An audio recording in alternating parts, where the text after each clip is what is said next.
All right, this video is going to walk you through how to do the computations for a Pearson correlation, including both the z-score and the sums of squares formulas for calculating a Pearson correlation.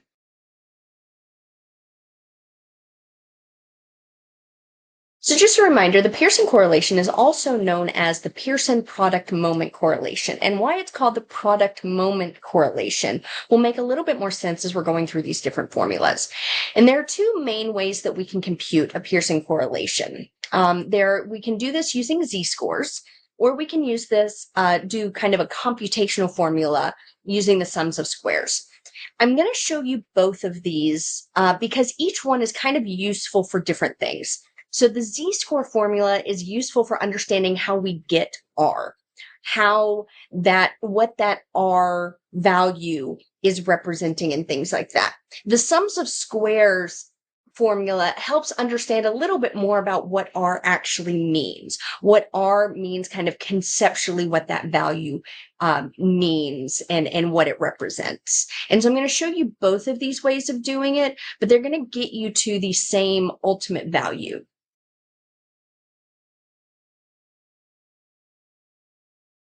So the first one here is the z-score formula. And the book mentions the z-score formula, but really doesn't get into it very much, basically saying people don't like using this one because you have to convert the raw scores into z-scores first. But that's silly because we're going to do it all on a computer anyway. And so it's just as easy, frankly, easier to use this formula than the other one. So if you remember, z-scores are going to be, this is a way for us to standardize our scores. So the mean is 0, the standard deviation is 1. A score of 1 means that they are 1 standard deviation above the mean. A z-score of -1 is 1 standard deviation below the mean, and so on. So you can see here that our definitional formula, what we're going to be using is this sum of the product, so product moment correlation, sum of the product of these z-scores divided by our degrees of freedom. So I have here two variables, high school GPA right here and ACT scores. This is not actual data. I actually had ChatGPT just make up values for this. But I told it I wanted it to give a certain correlation, and so it gave me values that way. Now, what I did, I computed the mean here. So I computed the mean for both variables here, and the standard deviation for both of my variables here and here. And then I do a z-score transform. So I transform the GPA variable into a z-score. So the z-GPA variable right here. And I do this based on the mean and the standard deviation that I calculated. So you can see that a high school GPA of 4, this is 1.65 standard deviations above the mean. And we can see that, so let's see, we've got a score of 3.5 here and 3.5 here, and we can see 0.1283, 0.1283. So the z-score is the same, which it should be because they're the same raw value. I'm going to do the same thing for ACT score. So I've got the raw ACT score here. I've got the z-score for ACT score here. So I've got one person who got a 26 here, one person who got a 26 here, and I can see this is about 1 standard deviation below the mean for this sample. I got a 36 here, and this is 1.64 standard deviations above the mean for this sample. And then I just take the product of those. So I multiply the z-score for GPA times the z-score for ACT. So 1.65 times 1.63 is 2.71. 0.74 times 0.56 is 0.410. And I just do that for each person.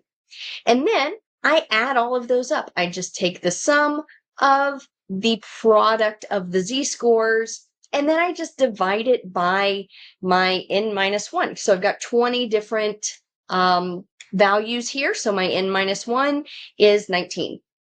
And I get an R of 0.81. So that's how I do that with this z-score formula. So looking at it here, so I had asked ChatGPT, I told it, go ahead and give me these values with this range with this correlation. And then I also did the same thing here. So this is the exact same thing, but with data that I used just a random number generator for variable A and for variable B. So they should not be correlated at all. And sure enough, I get my mean, I get my standard deviation for each of these. I convert my raw scores into z-scores. I take the product of those z-scores,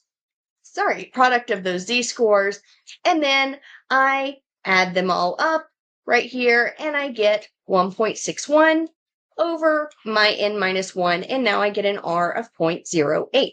Now, this makes a lot of sense because when you have a strong correlation, whether it is a positive correlation or a negative correlation.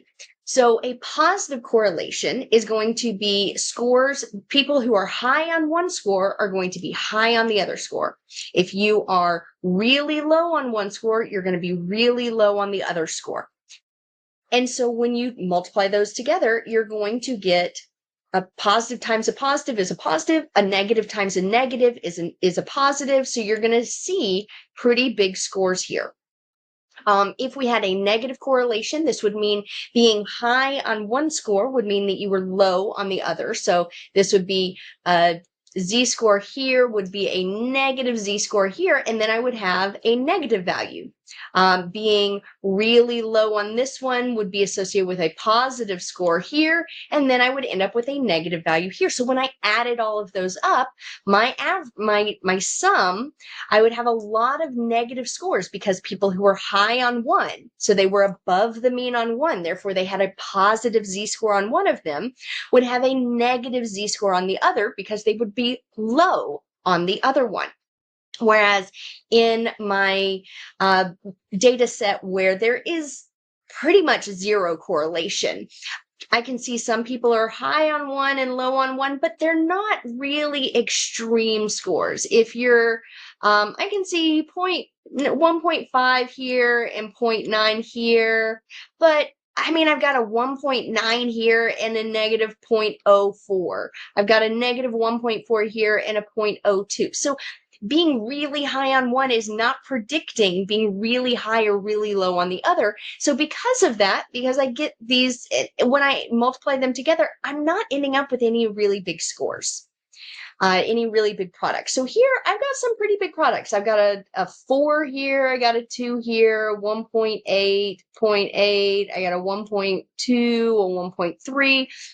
Whereas on this other data set, I've got a 2.2, a 1.5, a 1.8, but some of these are negative, some of them are positive. They're going to cancel each other out. So this negative 1.5 is kind of canceling out that 1.18. And so because of that, I don't end up with a very big sum. And that's why I'm going to end up with a much smaller value at the top of this numerator. So that helps you to see a little bit of how we're computing this R. So when a big number, either positive or negative, predicts a big z-score, either positive or negative, in the other direction, or on the other variable. So being positive, really high on one predicts being really high on the other, or being really high on one predicts being really low on the other, you're going to end up with bigger product scores. When you don't have that, when being high on one does not particularly predict the other one at all, you're going to end up with a relatively small sum of your products there. And then you're going to end up, so here we've got a pretty big sum of our products. And so because of that, we have a pretty big R. Here we have a much smaller sum of our products because again, we've got some bigger numbers, but we've got a lot of them that are kind of canceling that stuff out. Whereas here we would expect them, a lot of them to be positive or a lot of them to be negative. Here we're getting some positive, some negative. They're canceling each other out. We've got a pretty small sum of our products here that leaves us with a pretty small R value.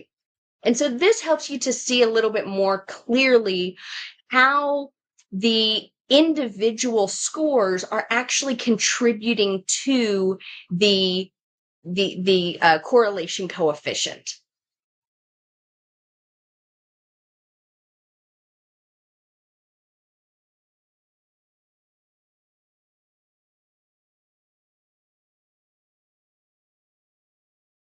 The book talks a bit more about the computational formula, which uses the sums of squares formula.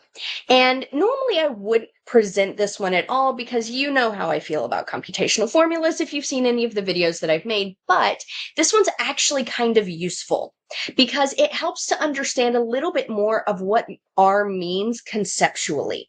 So when we're doing a correlation, we have the variance in X. So the individual differences in scores. Some people score high on a variable, some people score low on it.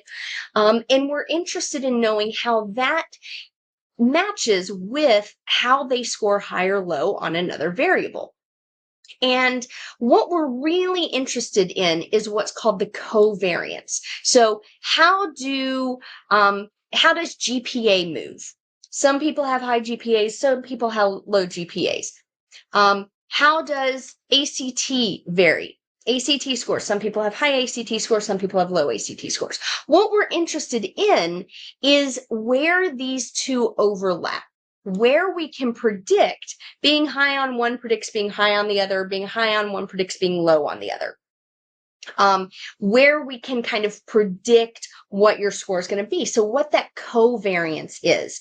And we use this, so this kind of shows that we're looking at the covariance of XY. So this part here divided by the sum of the individual variances. So this is very similar to the formula that we used for that F test in ANOVA. Remember in the F test for ANOVA, we were looking at the variance between groups versus the variance within the groups. And that's kind of what we're doing here.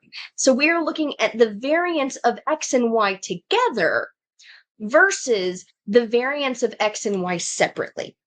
And you can see that with this formula. So we're using the sums of squares. It really shouldn't be called sums of squares. In the book, the author refers to it as sums of squares, but then also calls it the sum of products. So it really should be the sum of products here. It is the sum of products of X and Y over the square root of the sums of squares of X and the sums of squares of Y.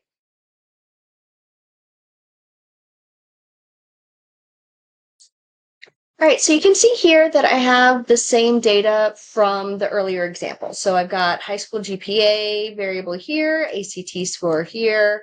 It is really dumb that the textbook is like, yeah, you should use the sums of squares formula because it's so much easier than the z-score formula. Because look how many different cells, look how many different steps I have to do in order to calculate the sums of square formula. It's so much dumb. It's so dumb compared to the z-score formula. It was like 3 different steps. This one takes like 8 steps. So dumb. Anyway, so we calculate our mean for each variable. And then this is, again, this is going to be kind of like our t-test. We're going to compute the deviation. So we're going to have our deviation score, just like if we were calculating standard deviation. So we have the deviation of GPA. So our average GPA is 3.46. We've got a score of 4, so we're 0.54 above. Score of 3.7, we've got a score of 0.204. We're going to do the same thing for ACT scores. So we've got an average of 29.9. We've got a score of 36 where our deviation is plus 6.05. Then we're going to square those deviations, very similar to how we did for standard deviation, because again, we're doing sums of squares. So we take our deviation squared, we take our deviation squared for GPA and for ACT, and then we are going to sum those deviation, or we're going to square those, we're going to sum those squares. So in our formula, we've got our sums of squared of X, sums of squared of Y. You can see I put those right in here. So I got 0.205, or should be 0.204, my bad. Oh, no, 0.205 because we're rounding. So 0.205 here, 0.25 or 258.95 or 257. Whoops, should be 258. 0.95 right here. So that comes from these two. And then we're going to take that product. So again, this should be right here, the sum of products, but I think the textbook author was trying to make it easier by continuing to call it sums of squares.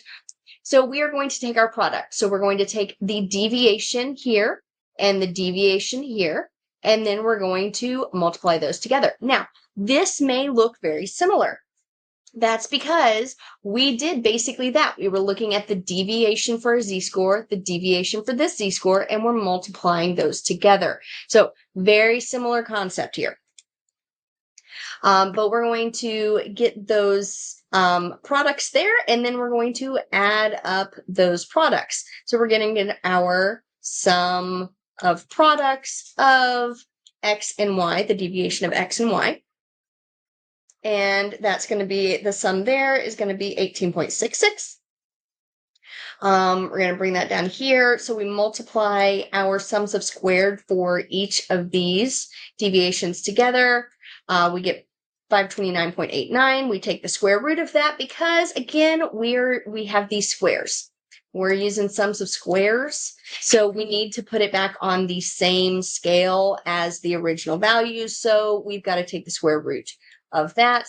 So we get 18.66 over 23.02, which gives us an R of 0.081. Now, if you look back at the earlier calculations that we did, that is the exact same thing here. It is a different formula right here because we're working with z-scores and n-1, whereas in this computation, we're having to do the sums of products and sums of squares. Now, just like we had that, so here is the one with our pretty strong correlation, and you can see how these individual scores kind of contribute to that. The more extreme scores, so our really extreme, our much higher deviations of 0.54 and 6.05, those are contributing to a much greater part of that product. Whereas when we have the scores, so the average was 3.457, a GPA of 3.5, really close. Average is 29.9, score of 29, really close. So you can see our deviations are pretty small. Multiplying those together, that deviation, the product of that deviation, it's contributing very little to the R value. Much more is going to be those much bigger values. But so we can add that all together and then divide it and square root and all of that, and we get our R right here. Just like we had our 0.81 earlier, we also did the same thing for, sorry, the dog's chasing the cat.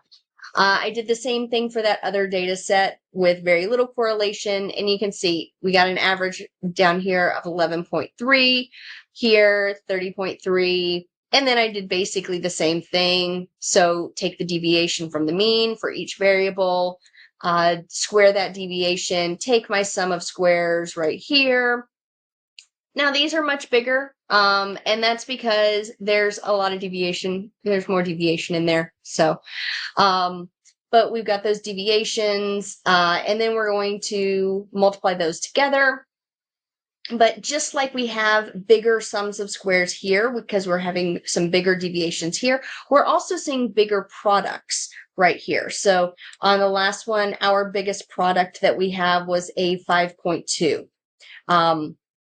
So we had a relatively small sum of products of only 18.6 and a pretty small denominator, kind of square denominator of 529.89, square root of that 23.02.